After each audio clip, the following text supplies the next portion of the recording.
यथाग्निर्दाहिका शक्तिः रामकृष्णे स्थिता हि या सर्वविद्यास्वरूपां तां শারদাং প্রণমাম্যহম। শতরূপে সারদা, শ্রীরামকৃষ্ণের শক্তি। লিখছেন স্বামী অপূর্বানন্দ।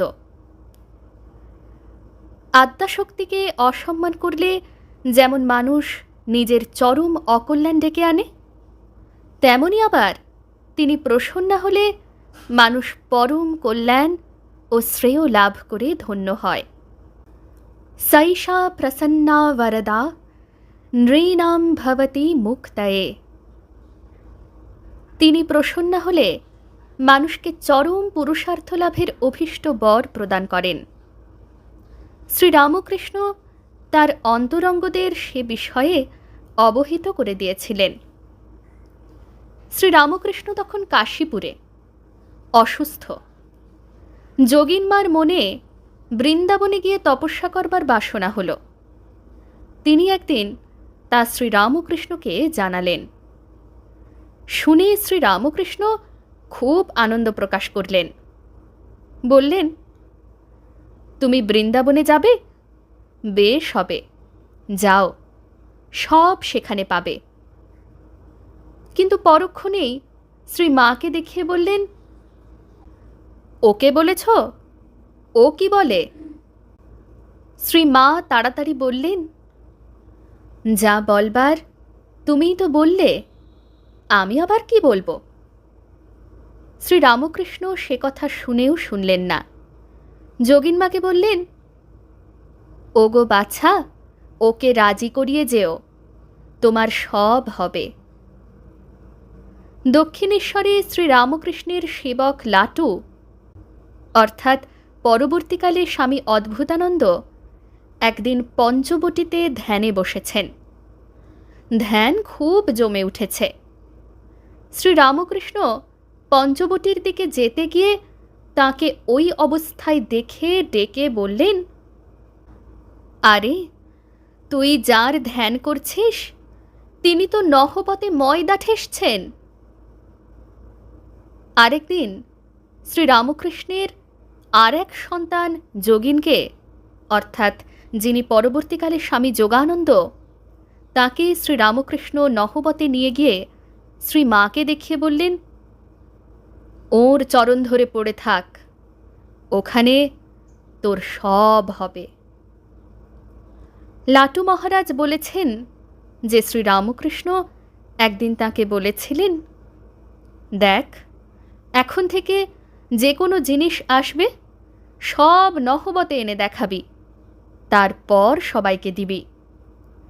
এর কারণ ব্যাখ্যা করে লাটু মহারাজ বলেছেন, জিনিসগুলোর দোষ কাটাবার জন্য তিনি মায়ের কাছে নহবতে পাঠাতে বলতেন। অবশ্য যোগীনমার স্মৃতি অনুসারে শ্রীরামকৃষ্ণ লাটু মহারাজকে যা বলেছিলেন তা হল এই, দেখ, যে যা জিনিসপাতি আনে সব ওকে, অর্থাৎ শ্রীমাকে দেখাবি, জানাবি, নইলে তাদের উদ্ধার কেমন করে হবে? কৌতুকপ্রিয় শ্রীরামকৃষ্ণ অনেক সময় লঘু পরিহাসের মাধ্যমেও ভক্তদের কাছে শ্রী মায়ের দৈবী স্বরূপের পরিচয় দিয়েছেন। তার দুটি দৃষ্টান্ত যেমন উপভোগ্য, তেমনি আলোচ্য বিষয়ের পরিপ্রেক্ষিতে গভীর ব্যঞ্জনাবহ। শ্রীরামকৃষ্ণের অন্যতম প্রধান স্ত্রী ভক্ত গৌরীমা সে সময় দক্ষিণেশ্বরে শ্রীরামকৃষ্ণের কাছে সবে যাতায়াত আরম্ভ করেছেন। মাঝে মাঝে তিনি সারদা দেবীর সঙ্গেও নহবতে থাকেন। একদিন গৌরীমা দক্ষিণেশ্বরে এসেছেন, নহবতে সারদা দেবীর সঙ্গে রয়েছেন। শ্রীরামকৃষ্ণ সেখানে গিয়ে গৌরীমাকে কৌতুক ভরে বললেন, বলতো গৌরদাসী, তুই কাকে বেশি ভালোবাসিস? কৌতুকপ্রিয়তায় গৌরীমাও কিছু কম ছিলেন না। সোজা কথায় কোনো উত্তর না দিয়ে তিনি একটি গান ধরলেন। রাই হতে তুমি বড় নও, হে বাঁকা বংশীধারী। লোকের বিপদ হলে ডাকে মধুসূদন বলে, তোমার বিপদ হলে পরে বাঁশিতে বলো রাই কিশোরী। গানের মাধ্যমে গৌরীমার উত্তরের তাৎপর্য সহজেই অনুমেয়। শ্রীমা লজ্জায় গৌরীমার হাত চেপে ধরলেন।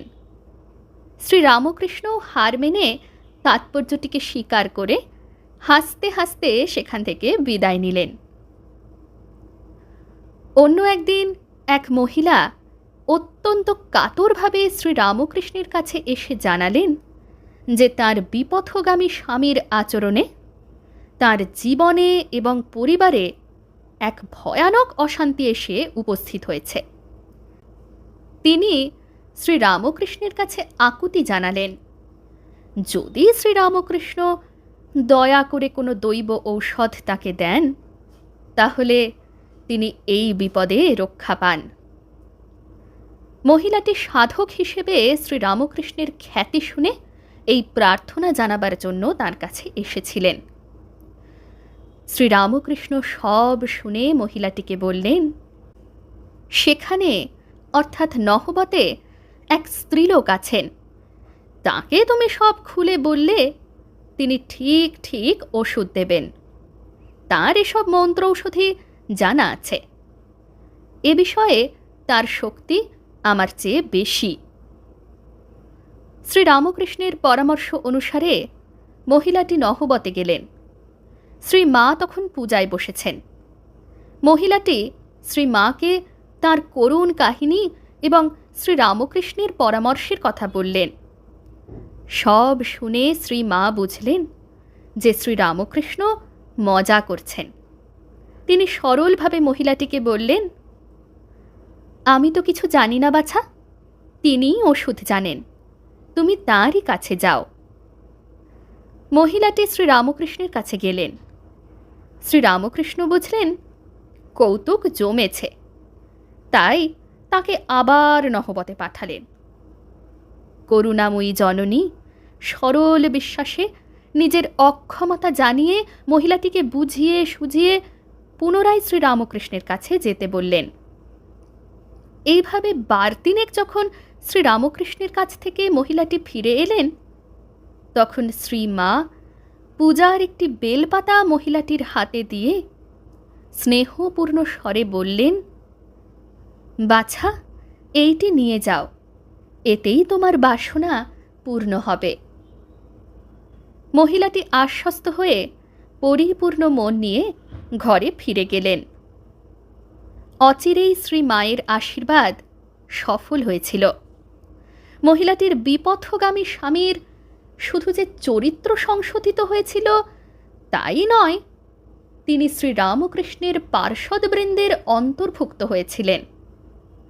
লক্ষণীয় এই যে এই ঘটনার মাধ্যমে শ্রীরামকৃষ্ণ শ্রী মায়ের লোকজননী সত্তার উন্মোচন করলেন এবং শ্রীরামকৃষ্ণের অবর্তমানে যে মহাব্রত সাধনের জন্যে তিনি দৈব নির্দিষ্ট ছিলেন, কৌশলে তার অঙ্গীকার শ্রীমাকে দিয়ে তিনি করিয়ে নিলেন। শ্রীরামকৃষ্ণ জানতেন যে যুগ প্রয়োজন সাধনের জন্য তার আবির্ভাব, তাতে তার লীলা সঙ্গিনী সারদা দেবীর ভূমিকা তার চেয়ে কোনো অংশে কম নয়, হয়তো বেশি। তিরোধানের আগে তাই তিনি বারবার সে বিষয়ে সারদা দেবীর দৃষ্টি আকর্ষণ করেছেন। শ্রী মায়ের গুরু শক্তিকে উদ্বুদ্ধ ও কর্মপরিণত করে তার জীবোদ্ধার ব্রতরূপ অসমাপ্ত কার্যভার সারদা দেবীর উপর অর্পণ করার পটভূমি রচনা করেছিলেন শ্রীরামকৃষ্ণ। কাশীপুরে তার শেষ অসুখকে অবলম্বন করে সেখানে তিনি যখন মহাপ্রস্থানের জন্য প্রস্তুত হচ্ছেন, সে সময় একদিন শ্রীরামকৃষ্ণ শ্রী মাকে অনুযোগ করে বললেন, তুমি কি কিছু করবে না? নিজেকে দেখিয়ে এই সব করবে? নারীসুলভ দ্বিধা এবং লজ্জাবশত শ্রীমা উত্তর দিলেন, আমি মেয়ে মানুষ, আমি কি করতে পারি? শ্রীরামকৃষ্ণ তৎক্ষণাৎ ব্যগ্রভাবে বলে উঠলেন, না না, তোমাকে অনেক কিছু করতে হবে। আরেকদিন শ্রীরামকৃষ্ণ ভাবাবিষ্ট হয়ে সারদা দেবীকে বললেন, দেখো, কলকাতার লোকগুলো যেন অন্ধকারে পোকার মতো কিলবিল করছে, তুমি তাদের দেখো। সারদা দেবী বললেন, আমি মেয়ে মানুষ, তা কি করে হবে? কিন্তু শ্রীরামকৃষ্ণ ভাবাবস্থায় নিজেকে দেখিয়ে বলে যেতে লাগলেন, এ আর কি করেছে, তোমাকে এর চেয়ে অনেক বেশি করতে হবে।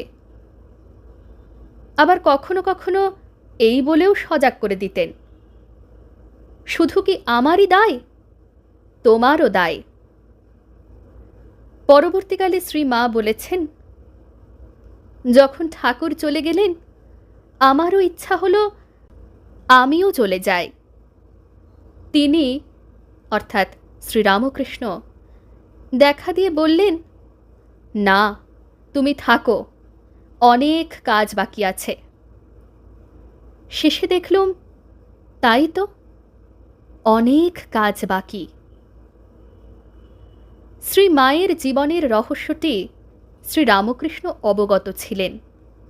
শ্রী মাকে তার স্বরূপ স্মরণ করিয়ে দিয়ে এবং নিজের অসমাপ্ত কাজের ভার তার উপরে অর্পণ করে শ্রীরামকৃষ্ণ নিশ্চিন্ত হয়েছিলেন। তাই বোধহয় শ্রী মায়ের দক্ষিণেশ্বরে আগমনের প্রথম পর্বেই তার লীলা সম্পূরণ কর্তৃকে নিজ অন্তরের পূজা নিবেদন করে জগতের কাছে প্রতিষ্ঠিতা করবার প্রয়োজন অনুভব করেছিলেন। ষোড়শী পূজার মধ্যে সেই প্রয়োজনই চরিতার্থতা লাভ করেছিল। এর মাধ্যমে শ্রীরামকৃষ্ণ শ্রীমাকে প্রথম প্রতিষ্ঠিত করেছিলেন বিশ্ব মাতৃত্বের বেদিতে। শুধু প্রতিষ্ঠার প্রয়োজনই নয়, স্বামীজির ভাষায়, যার আবির্ভাবে সমগ্র ভারতে এক নতুন যুগের সূচনা হয়েছে, সেই শক্তির আনুষ্ঠানিক উদ্বোধনও আবশ্যক ছিল। তাই ষোড়শী পূজার সময় শ্রীমাকে দেবীর আসনে বসিয়ে শ্রীরামকৃষ্ণ প্রার্থনা মন্ত্র উচ্চারণ করেছিলেন, হে বালে, হে সর্বশক্তির অধীশ্বরী মাতঃ ত্রিপুরা সুন্দরী, সিদ্ধিদ্বার উন্মুক্ত করো, ইহার শরীর মনকে পবিত্র করিয়া ইহাতে আবির্ভূত হইয়া সর্বকল্যাণ সাধন করো। এবং পূজা শেষে দেবীর কাছে নিজেকে নিবেদন করে নিজের সমস্ত সাধনার ফল, জপের মালা প্রভৃতি সর্বস্ব তাঁর চরণে চিরকালের জন্যে সমর্পণ করেছিলেন। কোন দৃষ্টিতে শ্রীরামকৃষ্ণ সারদা দেবীকে দেখতেন, ষোড়শী পূজায় সে সম্পর্কে শেষ কথা। জগতের সাধন ইতিহাসে এটি একক ও অনন্য দৃষ্টান্ত। শ্রীরামকৃষ্ণ রহস্য করে শ্রীমা সম্পর্কে বলতেন, ছাই চাপা বেড়াল, বেড়াল ছাইয়ের গাদার মধ্যে শুয়ে থাকলে যেমন তার গায়ের রং সঠিক করে কেউ বুঝতে পারে না, তেমনি সংসারে আর পাঁচজনের মধ্যে শ্রীমা এমনভাবে সাধারণ একজন হয়ে থাকতেন যে তার স্বরূপ সাধারণের অজ্ঞাত ছিল। শুধু সাধারণের কাছে কেন, শ্রীরামকৃষ্ণের অন্তরঙ্গ পার্ষদদের কাছেও। তাই স্বামী বিবেকানন্দ ক্ষোভের সঙ্গে গুরুভাইদের আমেরিকা থেকে লিখেছিলেন, মা ঠাকরুন কি বস্তু বুঝতে পারোনি, এখনো কেহই পারো না, ক্রমে পারবে। স্বামী প্রেমানন্দ লিখেছেন, শ্রী শ্রী মাকে কে বুঝেছে, ঐশ্বর্যের লেশ নাই, ঠাকুরের বরং বিদ্যার ঐশ্বর্য ছিল। কিন্তু মার তার বিদ্যার ঐশ্বর্য পর্যন্ত লুপ্ত। এ কি মহাশক্তি! শ্রী মায়ের সুদীর্ঘকালের দাড়ি এবং ভারী স্বামী শারদানন্দ শ্রী মায়ের সম্পর্কে তার ধারণা একটি গান গেয়ে মাঝে মাঝে প্রকাশ করতেন। তোর রঙ্গ দেখে রঙ্গময়ী অবাক হয়েছি, হাসিব কি কাঁদিব তাই বসে ভাবিতেছি। বিচিত্র ভবের মেলা, ভাঙো গড় দুটি বেলা, ঠিক যেন ছেলে খেলা, বুঝতে পেরেছি। এতকাল রইলাম কাছে, বেড়াইলাম পাছে পাছে, চিনিতে না পেরে এখন হার মেনেছি। বাস্তবিক শ্রীরামকৃষ্ণ যদি শ্রী মা সম্পর্কে কিছু না বলে যেতেন, তাহলে শ্রী মা জগতের কাছে হয়তো চিরকালের জন্যই অবগুণ্ঠিতাই রয়ে যেতেন। শ্রীরামকৃষ্ণের অন্তরঙ্গ পার্ষদদের মুখে তারই স্বীকারোক্তি পাওয়া যায়।